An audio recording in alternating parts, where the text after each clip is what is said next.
Hey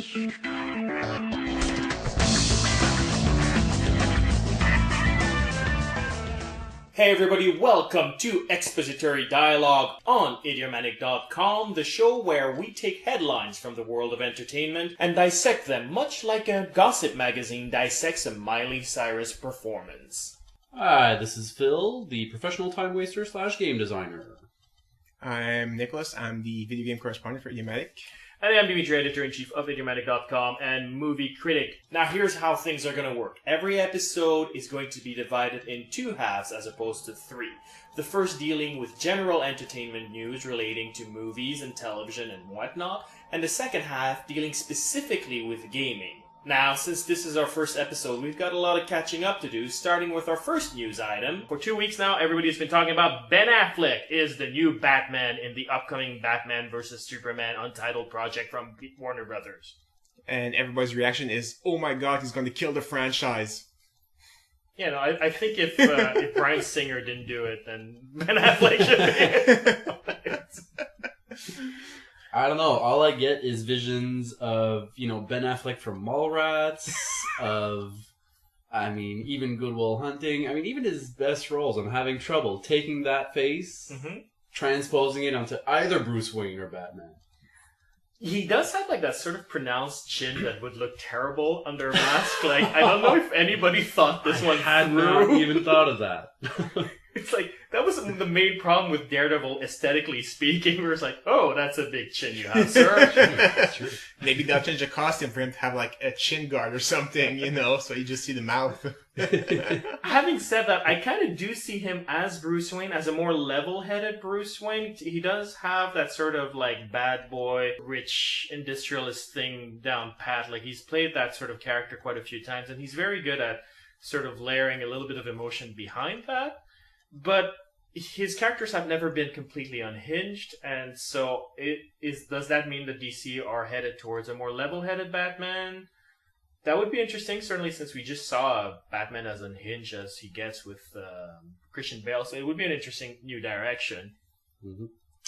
As long as he, keeps that sort of cocky little smirk down, that I think it could be good. I feel like there was a terrible reaction when Mr. Mom was announced as Batman. Oh, that's a good point. So I think it's a risk, but just see what it's going to give. And if you don't like him, he'll be there for one movie, maybe two, and that's it. Well, he's signed for 3. Yeah, they can still fire him and give him the money. They can. Buyouts happen all the time. So if he's terrible, they'll just say, take the money and leave. We'll get somebody else. And it'll happen. I wouldn't worry too much. That's a good point. You make a good point, especially about the fact that Michael Keaton was a very unlikely choice back in 1989. I was one of the kids going Michael Keaton, Beetlejuice is going to be Batman? And then I saw the movie, I was oh wow, he's pretty awesome. Yeah. He did. And we can't forget there was also similar backlash as recently as Heath Ledger for the Joker. Oh, that's true. Ultimately, there's always a big reaction. We shouldn't speak too soon, and we'll wait and see. Yeah. I have never seen Ben Affleck really transform into a different character, though. That's always the thing. You see Ben Affleck in a role, it's usually always Ben Affleck in some variation or another. But I'm curious. I have to admit, it made me download Argo. I'm going to watch it, see how he pulls that off. Definitely willing to keep an open mind, given, like you say, Michael Keaton, Heath Ledger, we've been surprised in the past. Absolutely. The one thing that I am sad about regarding this news is that it means it's going to take time away from him being a director. And since I like him so much more as a director than an actor, I'm sort of a little bit disappointed. Already he's opted out of filming The Stand, Stephen King's The Stand. They've replaced him with Scott Cooper because he's playing Batman and he won't have time to film it. And that's unfortunate because I think he has more to offer as a filmmaker. Do they have directors for the next 2 Batman movies he's been he signed for? is apparently, I don't know if it's in talks or basically everyone's assuming that he may direct the Justice League movie that would come after the Batman and Superman. So okay, that might stem from this whole thing. If Batman and Superman goes well, that could be. Let's see, that could be interesting. Yeah, I see. All right, next news item. There's a campaign for a sequel to Dredd. Absolutely, Facebook campaign. I think there were 20,000, 30,000 likes. It's a month old. getting a lot of speed. And yeah, it's Make a Dredd Sequel. It's like facebook.com/Make a Dredd Sequel. Dredd, for me, definitely one of the better comic book movies that came out recently. Great adaptation of the character. On its own, really fun little sci-fi film. Stands on its own, with good writing, it's tight, etc., etc. But totally flopped at the box office. Doing well DVDs and rentals, I think. So much that there's a nice little movement to bring back people. Love Carl Urban as Dredd. He would have made a great Batman. I think you're right. And yeah, it's become already a cult film, and people are really behind it. It could be interesting. It might actually be a campaign that actually works to make it. I think that Dredd was missing Stallone. I mean, how can you remake Dredd without Stallone? No Rob Schneider. You one-upped me once again. No, I actually really like Dredd. I like that movie a lot. It's tight. It's sort of almost a bottle movie, and I like that. I like that idea a lot.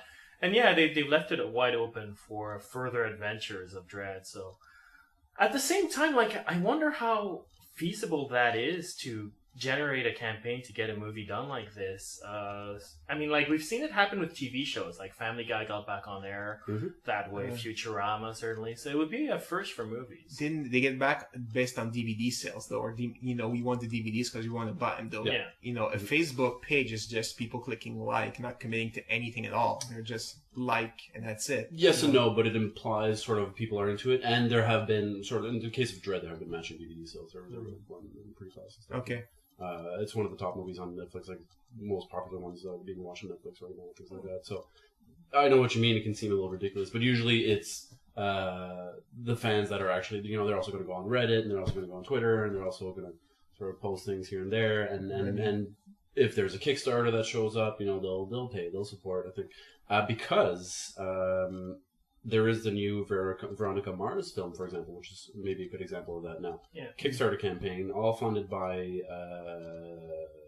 public, obviously. Yeah. To bring back an old TV show and make a film out of it. And it's actually happened. Well, partially funded that because actually they already have studio approval for the Veronica Mars movie. They just need that extra amount of money for the deal to fall through, and essentially that extra amount of money is just proof that there's an audience for it that the studio's looking for. So exactly. I think that's a great model for Dredd as well. Is now that you have the Facebook page, the DVD sell, the Kickstarter thing, just to prove to the studios that people actually will invest in seeing this movie, I think it's not a bad idea at all. Yeah, because I don't think they would be able to make a Dredd movie with the amount of money they got from Veronica Mars. No, again, it would be probably just a portion of the budget. Ultimately, Dredd wasn't that expensive a film. I mean, for what it is, on the screen, it's relatively low budget. They shot in South Africa.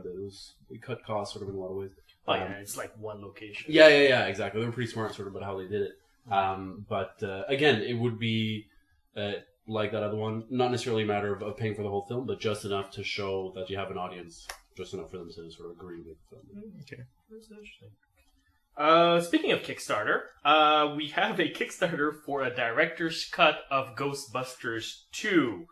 Bradley Jornstad, and forgive me if I butchered that name, has started a Kickstarter campaign to make a documentary movie about the making of Ghostbusters 2, which was sort of a cluster F during production. In fact, Bill Murray renounced the movie and said, well, geez, that's not the movie I worked on when it came out. And there are entire plot threads completely changed and removed because they brought in new editors out of left field to make the movie more commercially appealing instead of letting the director's vision come through. So Rick Moranis has sort of a story arc that peters out in the theatrical cut, whereas he was supposed to become a Ghostbuster, everything like that. So what Jonstad is proposing is to make a documentary with the actors in the movie talking about what the movie they filmed actually was, and from there reconstitute from the footage that they still have what the movie should have been. So that's an interesting campaign.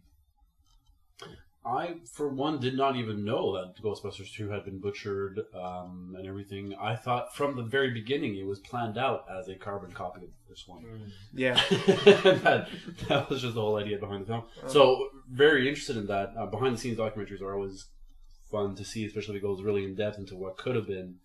And a potentially better version of Ghostbusters 2 coming out? Hell yeah. Yeah. I might just give money to that. Yeah. Yeah. It's interesting. He's only looking for $100,000, which just surprised me. Which was like, is this a con? I know. That's really low. Well, if you're just interviewing the actors, I mean, I'm guessing they're doing it in their time, so you don't have to pay them. And then what else he needs to just get his hand on the original footage and just cut it, the way it was supposed to be. So maybe that's where the money's going. Actually, that's probably take a lot of time. So yeah, and in fairness, he did say that he's setting the goal at that because he thinks he can get the documentary done and get the rights for the footage for that amount. But he'd love to get more money, and he would invest that money into making a better documentary. So yeah, 100,000. It's only like him and like the 4 actors sitting in a room just talking, and that's it. And nothing else. That'd be pretty bad, but I'd watch it anyway. Honestly, 90% of it was Bill Murray's fee, but conversation's good. Yeah, whatever. But I love a Kickstarter campaign that actually tells you what it will do with the extra money, because there's been a couple of very controversial Kickstarter campaigns where they exceeded their goals, and then that money just disappeared into someone's pocket. Yeah. The goals haven't changed. What's going on? And that's the main problem with Kickstarter. People should basically say, what are you going to do with the extra money, and up to how much can you spend? And people should have at least, the honesty of saying, I have enough money.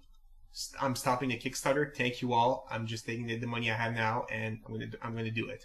Mm-hmm. That'd be great. But people are just we have our money. Just keep going. And especially a lot of people who are donating once it's already hit the target. Yeah, it's like. Okay. Stop giving money. You don't really have to give them money anymore. Well, it's the Kickstarter model that they think they're getting more, but eventually there's not any more you can give. No, exactly. Yeah, and Kickstarter should almost be part of sort of the form that you fill in. When you start a Kickstarter, like if the thing goes over, what will you do with the money? I agree. If you're successful, you're always going to go over by a little bit, right? So you take that into consideration. So even if it's just if we have too much money, we're going to give it to charity or something. As like that, Yeah. Mm-hmm. Or invest it in our next project. If, let's say you're kickstarting a web series, you're like, well, if we go extra, we'll make this many more episodes, or we'll invest in our next series. Just let people know what's going on. Yeah, and then people will know, okay, it'll go to your team, and you're going to make another project. Well, I'm still happy to give it to you. Forget next tomorrow, we're going to Hawaii. That is the Adam Sandler model. But hey, as long as you're honest about it, I guess. It might not be an issue. Yeah, for some reason, it just halts exactly at the amount you need, and nobody gives anything more. Minus $1. But I'd be so curious to see that applied to other movies, when I like coming back to, but what happened with Highlander 2 and what was the original plot, and what happened in Brazil, really. That'd be a great documentary too, so we need to... There was a natural disaster that completely messed up their production. That's how they ended up in the red so much, and that's why the insurance company took over. I would like just to film the guys in insurance. Why did you think aliens were a good idea? Just ask the guy from the insurance company. It's like his reaction is like, aliens were selling. I don't know. I'm sure that's what it is. But just try to interview the guys from the insurance company that changed the script around. Just see their reaction. It'd be great. Just for that. And other movies like that, they're like a huge mess. That's a good point. When they release those long after the fact director's cut, they always interview in the special features and whatnot the people who had the original vision and what they really wanted. Yeah. I want to know why the guy changed it. That's true. That's what I want to know. They never interview the dick producer who's like, cut this. Why? Yeah. Why do we cut this? All right, let's move on to gaming news. Very, very good. So one of the more bigger sort of recent titles that came out on PC, Diablo III, had its share of controversy. They are not backtracking. They're going ahead with more DLC. Yeah. Well, they're coming up with a new expansion, Dawn of Souls, I think it's called. And they're not changing anything, even though they admitted they were wrong, which is hilarious. The original Diablo 3 had an online auction house where you can buy equipment for money, basically pay to win, which is a model a lot of gamers hate. Mm-hmm. Some like, because they have money and they're not good. But most gamers hate. And it really altered the game because they don't want to ruin the market. So you don't find a lot of gear in the game. You find it, you have to buy it all in the auction house. And they pretty much said, yeah, this auction house was a mistake. We're stuck with it now, though, so we'll keep going. Hey, that's how most politicians get a second term, first of all. And second, Do they mean it, or are they just trying to appease the gamer while they're raking it in through that? But they just won't Because say they are it. raking it. Yeah. They're not. No, they're really not. They have a lot of sales. The game has sold a lot Yeah. based on the success of Diablo 2 mostly, and based on the fact that it sold a lot. So, parents that don't know say, hey, this is a popular game. I'll buy it for my kid. Mhm. But nobody's playing. Well, but what about the stores? Like, are the few people who are playing you really using their integrated stores? No, when you have the best gear, you have the best gear. And, you're not going to pay that much more money just for a little upgrade at that point. Gamers are a little more sad. They'll rather save their money. So the numbers are the numbers backing up that claim? Basically, now they're claiming they only did it to counteract websites that did that illegally for Diablo 2. They didn't want to, profit on the money. It was just, no, we only did that to not have people get screwed in those third-party websites. Oh. Yeah, the only that's why they reason. gave the money to charity afterwards. Pretty quick. Yeah, pretty much. That cut that they're getting from every single transaction. Yeah. Totally the charity to the Blizzard, the retirement and golf fund charity. Very nice. Does Diablo 3 still have that always online requirement? As well, That was which nice. is something that I don't understand for a single-player game. Mhm. I like to own my games when I buy them. So something that's always online, when the server goes down forever, Yeah. it's gone. Yeah. And to me, I still play, my original Nintendo once in a while. Mhm. And you would not tell me that Nintendo would still have like a server running Legend of Zelda just for the kicks of it, like 30 years after the fact. No, they would probably have shut that down a long time ago. Well, actually, So there's a we new one don't came even out. we don't even have to go theoretical, because in Japan they had the satellite BS versions of Zelda and Super Mario, where new stages were being broadcast by satellite every once in a while. Yeah. Yeah, that shut down after 5 years. Okay. So exactly. There you So it's very hard to know that I'm going to invest $60 in a game that I don't even own. Again, it goes back a little bit to the Xbox One and ownership. So Yeah. it's very, very odd for me that they went that way. And it's like this weird shift in the industry where they wanna shift you from buying games to be technically renting games. Yeah. You pay $60 to sort of have a license. They're literally calling it a license to the game for X amount of time, and eventually you don't want to do this anymore. I think it happened because of what happened with the publishing industry. Because when we did the shift to virtual books, that's what happened. When you buy a book on Amazon virtually, you don't own the book. You own the license to the book. If Amazon decides to remove it, well, tough for you, buddy. And I think they just realized, oh my god, that's such a great source of money. And Amazon managed to get away with it. Like the books managed to get away with it. We're going to try the same thing. And ultimately I wouldn't necessarily mind that in games, but if your games were made and priced appropriately, don't give me a full $60 box, especially in this kind of, unwritten contract where I'm usually used to paying $60 for a box, and usually it's mine when I bring it home. You know, if you guys want to shift this, sure, let's bring something else into the industry, but don't suddenly take, something that we're used to, sort of this agreement that everybody binds into. Buying a game at a store seems pretty straightforward. Now all of a sudden it isn't anymore. Yeah. Definitely a dick move. You basically have to check: am I really buying this game, or Yeah. am I renting it? Yeah. Kind of, sort of. It's very, Exactly. it's very weird.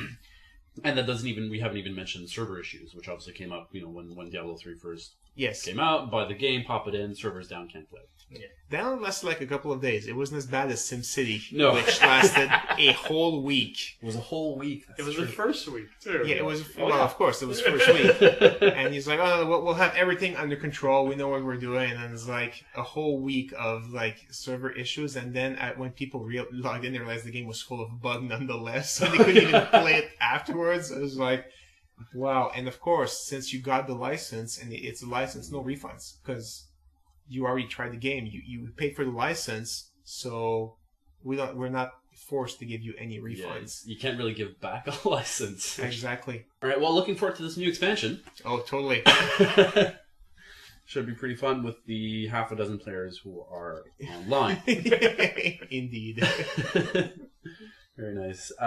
So another interesting piece on the game software side. This is, again, an older one. Came about last year, I think, last summer. It's still an issue, technically, that's ongoing. Basically, what happened last year, and this is one example of something that happens regularly, a wonderful game was banned from the App Store, Apple App Store. And Apple's reasons was that it contained objectionable material, but really when you look at it, not so much.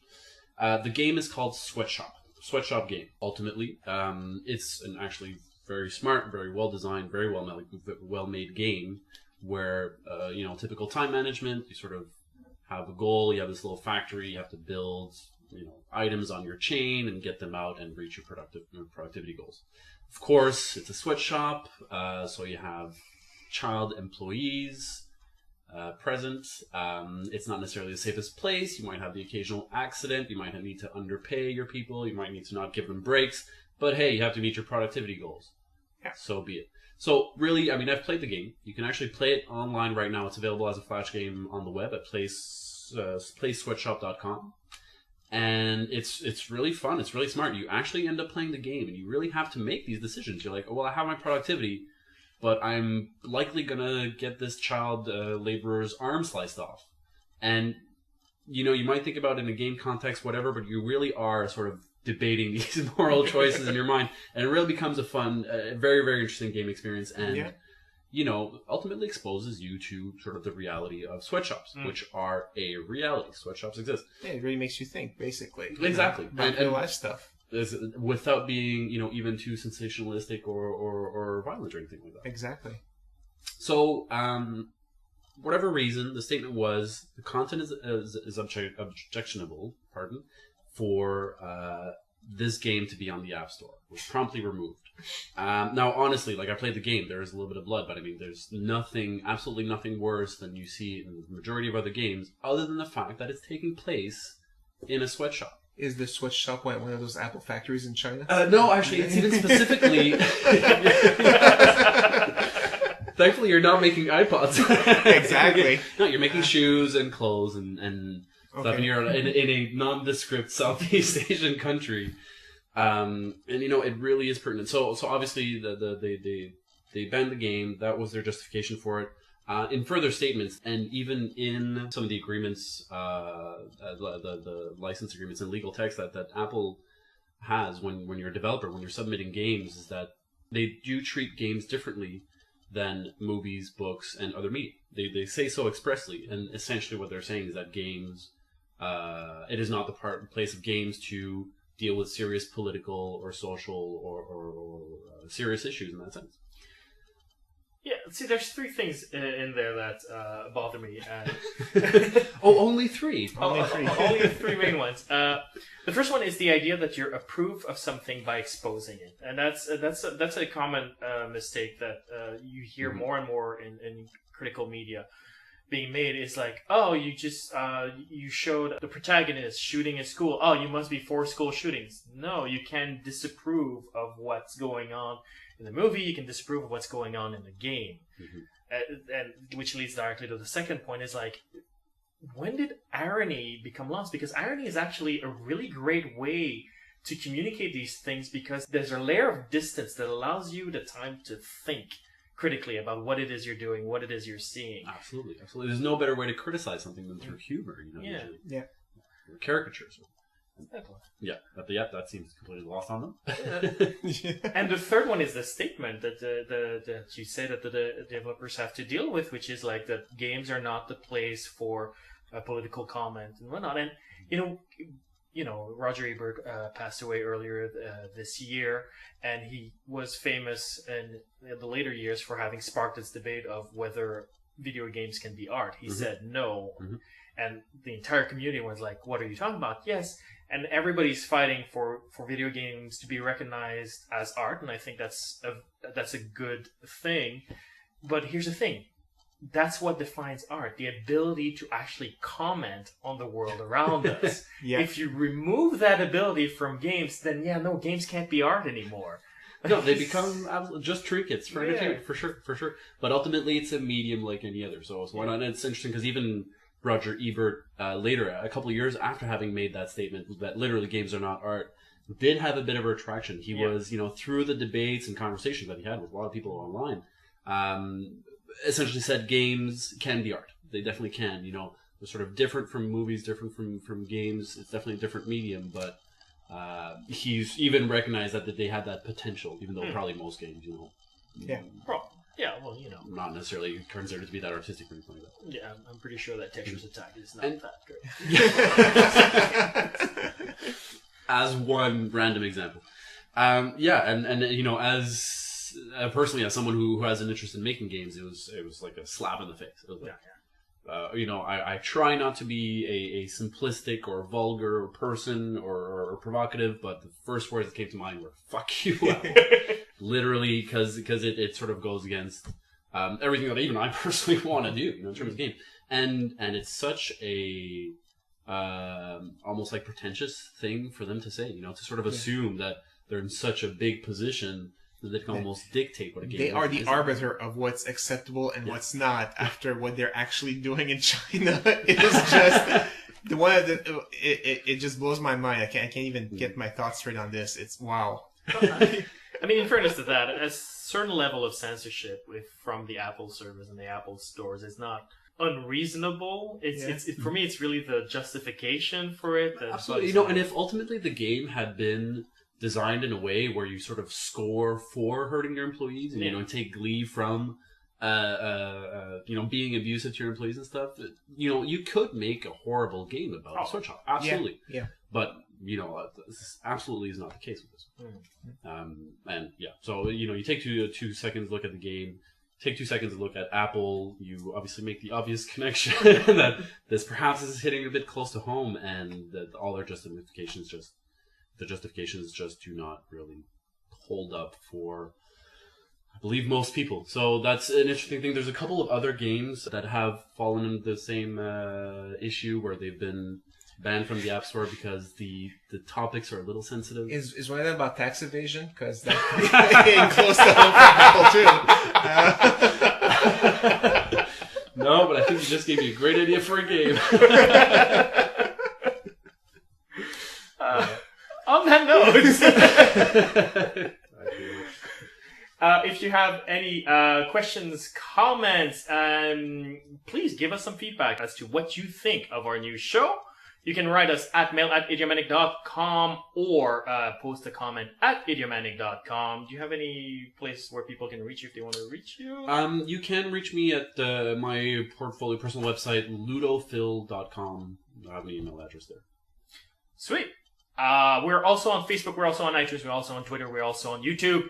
We're everywhere. Indeed. Can't get rid of us. Except one place. We're not on the Apple Store. And now we know why.